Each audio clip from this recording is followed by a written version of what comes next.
Hello and welcome to a special edition of Gwinnett Business Radio here on Business RadioX.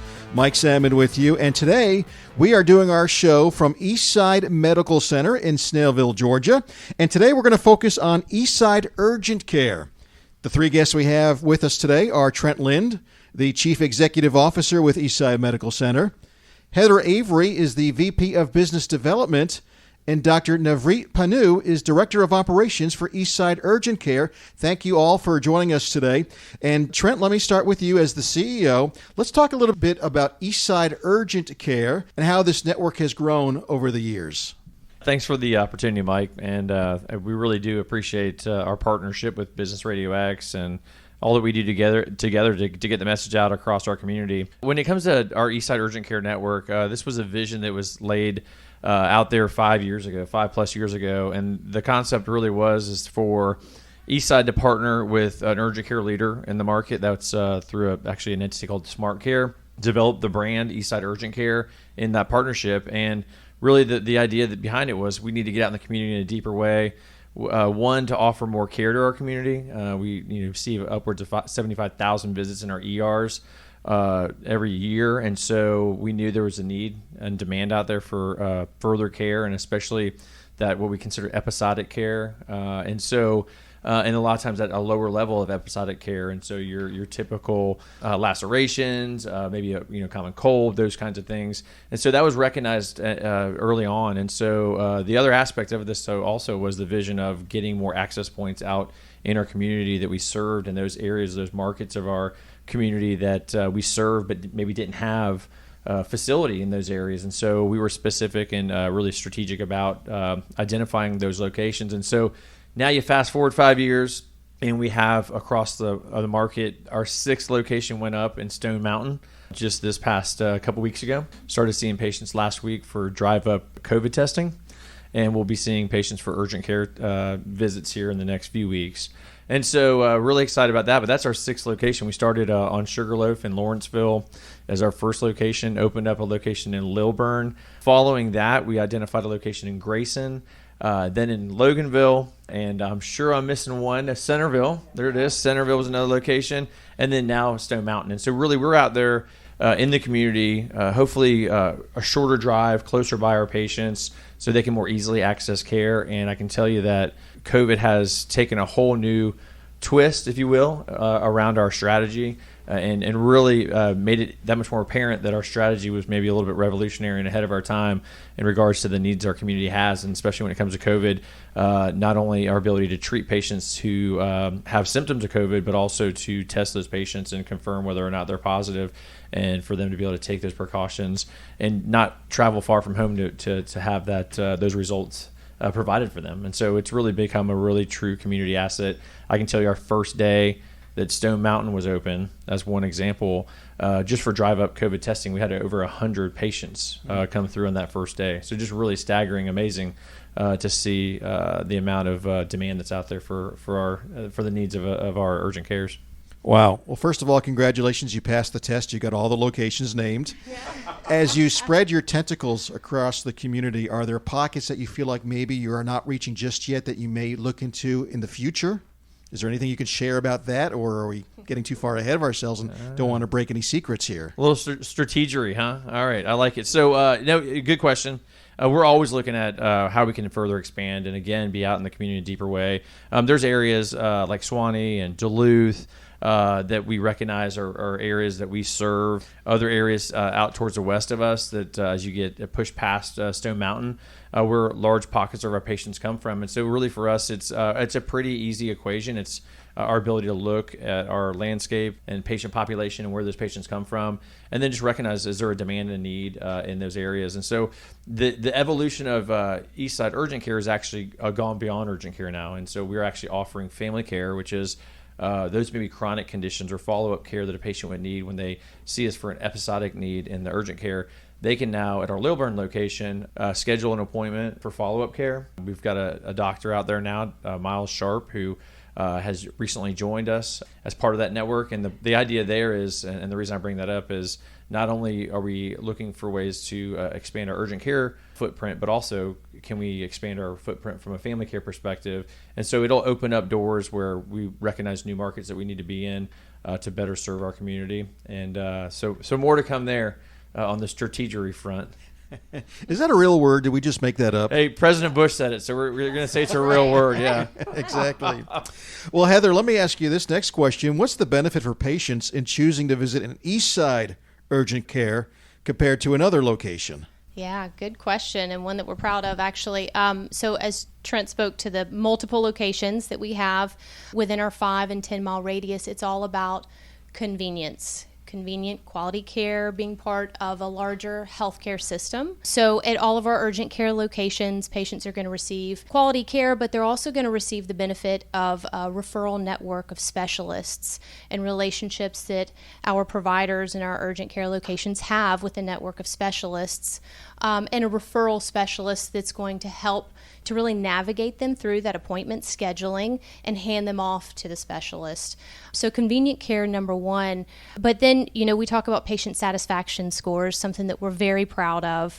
And we measure patient satisfaction by Net Promoter Score within our urgent care network, which is Net Promoter Score is used by many other Fortune 500 companies. And Eastside Urgent Care has a Net Promoter Score that's substantially above the average nationally for urgent care locations.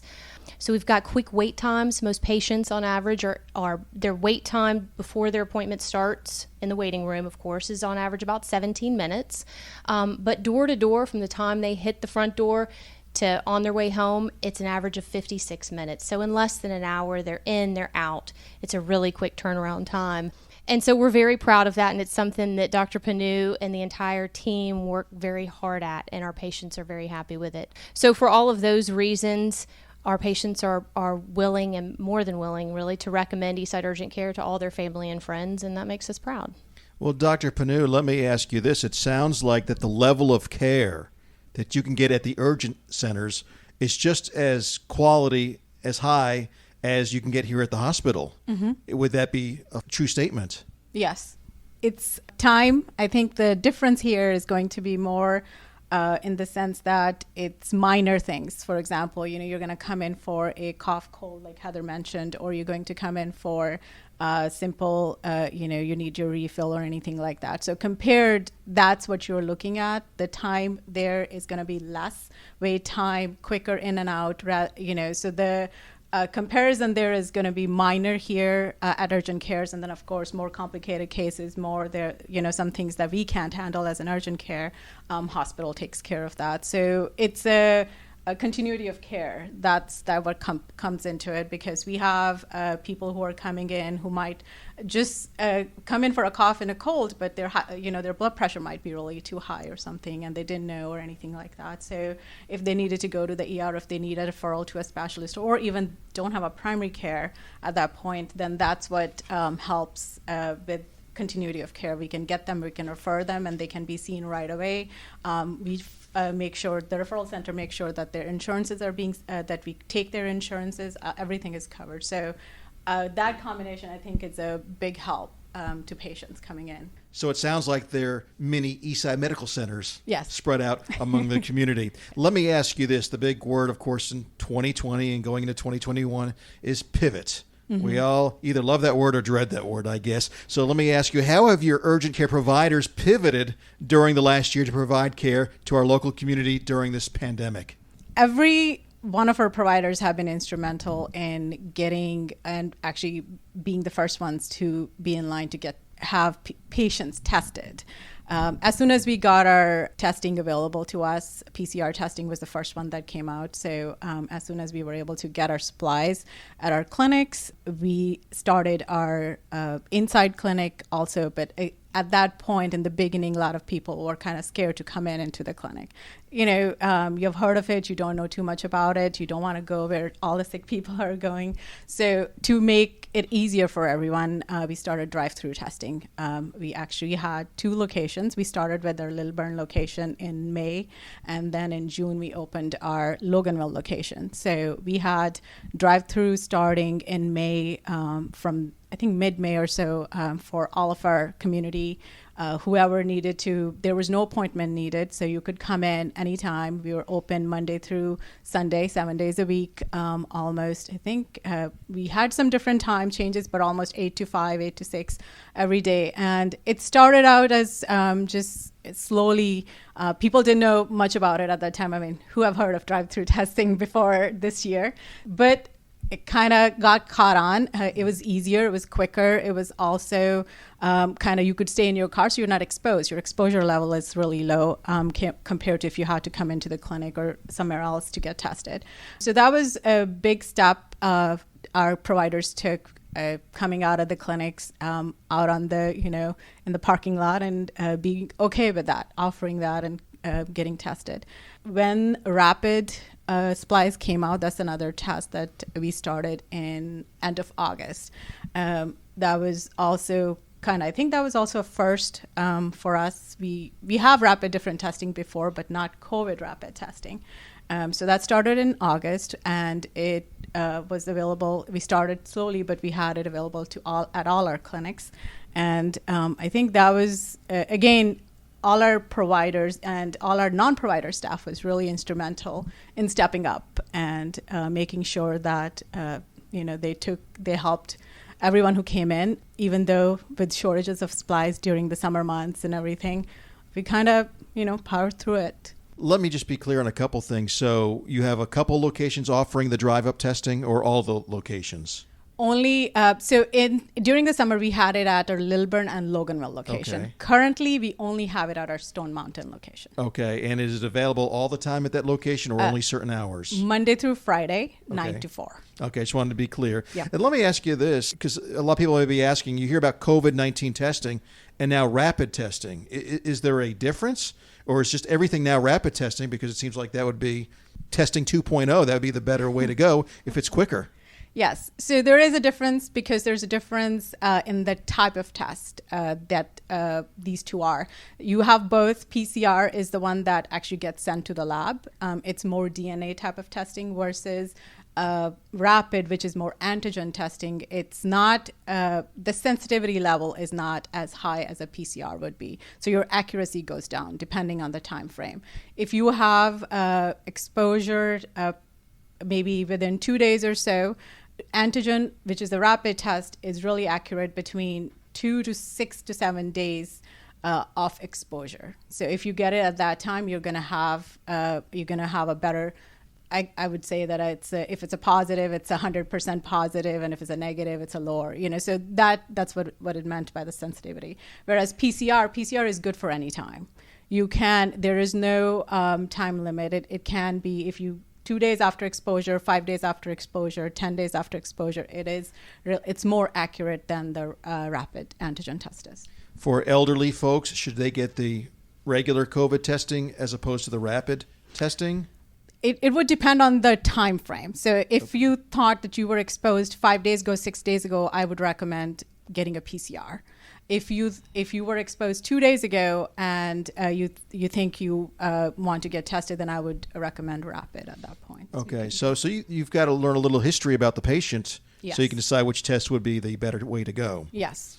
Okay. Now, if somebody wants to get tested, you said no appointment necessary. Just drive up and they can be tested. Yes. For PCR, for our drive up at our Stone Mountain, there's no appointment necessary on that. Trent earlier was talking about 100 tests or so the first day of one of the new locations. How many tests do you believe you've given through Eastside Medical Center so far? For the urgent cares, I think we have about 15,000 or so in the rapid testing and about 25,000 or so with the PCR testing. So starting from May, once the beginning of when we started testing, to up till now, it's about that number. Trent, any idea on an update as far as testing here at the main campus in the hospital? When we talk about the main campus, a lot of times, and it's good to see, I think patients are gravitating towards an urgent care type environment. If it's just low suspicion of exposure or mild symptoms, a lot of times what we're seeing in the hospital, whether via EMS transport or walk-in, are patients that are seeing more significant symptoms. and a lot of times those patients convert into inpatients. I don't have the full number on the number of tests we've performed here. I do know that we hit a mark today where we've discharged more than 1,000 patients who've been COVID positive and have stayed with us here for a period of time. And so that's a pretty big watermark for us. And unfortunately, we're in our third surge now, and we anticipate that there's going to be a Christmas surge as well behind this surge right now. So we're kind of buckling down for the worst case scenario and getting our team prepared. And really the challenge is making sure that we've got our team ready. They've been through a long marathon, we call it. This is not a sprint. This is 9 months going into 10 months of a long battle. And so there's light at the end of the tunnel with the vaccinations that are underway now. So I think that brings a shed of or an optimism, I guess, then sheds optimism on the organization. But still, we still got a long battle ahead of us until we get to a point where there's that herd immunity, where enough people are vaccinated that we'll be in a situation where we don't have to wear these masks every day. Speaking of the vaccination, can patients feel assured that the staff and the people on the front lines taking care of them have been vaccinated? Well, we're in the middle of it now. Okay. So, so right now we're in this first tier of vaccinations, which focus first on our frontline caregivers, especially really prioritized for those that are managing COVID patients on a daily basis, both physicians and staff. And then that started to tier out. Now we're vaccinating all of our employees. And so that, for me, for example, I've had my first shot, and I'm going to have my second shot on Friday, which will put me at 100% vaccinated at that point. But that's kind of the cycle. And then we're also vaccinating our volunteers, et cetera. So really focusing on our internal folks until we go out to the community here in the near future with Tier 2. But all that to be said, our patients should feel safe. We're wearing all the appropriate precautionary PPE, and we'll continue to do that until we're past this pandemic. Even for our folks that have been vaccinated, they'll also continue to wear PPE appropriately throughout a patient's stay. Heather, you have the new location in Stone Mountain that we've talked about. Tell us more about that location and what makes that location unique. Yeah, so our Stone Mountain location is actually our 6th location, but it's our second in our 10-mile perimeter. So as Trent kind of told the history of Eastside Urgent Care and how this all rolled out, we started with a 5-mile perimeter strategy and then moved to a 10-mile. And so the Stone Mountain location is the second in the 10-mile perimeter. And we have had that location in mind actually since January of 2020. That community is just very underserved when it comes to all things access to healthcare, and so we identified that community need and targeted that area for urgent care long ago. Interestingly, when we went to look at this location back in January of 2020, it was a former PNC bank, and so there's a bank teller drive-through at the location, and we had joked as a team, hey, we could do drive-through flu vaccines, and we just got a good laugh out of that, not really knowing that was exactly the prediction for the year and what was to come. And so now we have drive-through at that location, kind of talking about how we can maybe use the tube system, not for actual samples, but other things, So it's unique, and we've had an overwhelming response from the community out there and their support of the location, folks driving by throughout construction, asking about it, when's it going to be open, and then as soon as we did open that drive-through, folks lined up. So the key is to find vacant former bank locations, and that's where you're going to expand to. It's a great model. It works very well. Yes. Yes. Well, Trent, there's another exciting addition to one of your Eastside Urgent Care locations, and that's the Lilburn location, which has added a new family care component as of this month. Tell us a little bit about that and the new services that this addition will provide to the patients. Yeah, so I mentioned previously our addition of family care, and so we're really excited about this addition. We had a physician who's been on staff here for years, Dr. Miles Sharp. He is a well-recognized family doctor in the area, and the idea there was we knew we had great locations from an urgent care perspective where patients could receive this episodic care where they're coming in for minor illness or injury and be served, but there was not a good follow-up mechanism for those patients. And so when Dr. Sharp expressed his interest in joining our network of care from an urgent care perspective, we had already developed a an office connected to our Lilburn location, which was going to be dedicated for family care. And so that's for follow-up care, so that if a patient comes in and they don't have an assigned primary care provider or family doc, or if they just really want to have some follow-up care with the Eastside family, they can be part of that. And so we've already seen a great response with Dr. Sharp. Again, he's a great individual, a fantastic physician, and for him, even better, the location's closer to home for him. So just a side benefit. But no, we've been excited to add this feature, and the plan is going forward that we'll be identifying similar opportunities at our other locations, and really evaluating the need for family care, that family care model in those markets. And so more to come, but excited to get this off the ground. It's been a vision of ours for 5 years. Yeah. Mm-hmm. And so finally to have it off the ground is really exciting. And to have a provider like Dr. Sharp, who's so well respected in the community, you couldn't ask for a better start. And what's the word that we're going to use from now on as we expand? Strategery. That's great.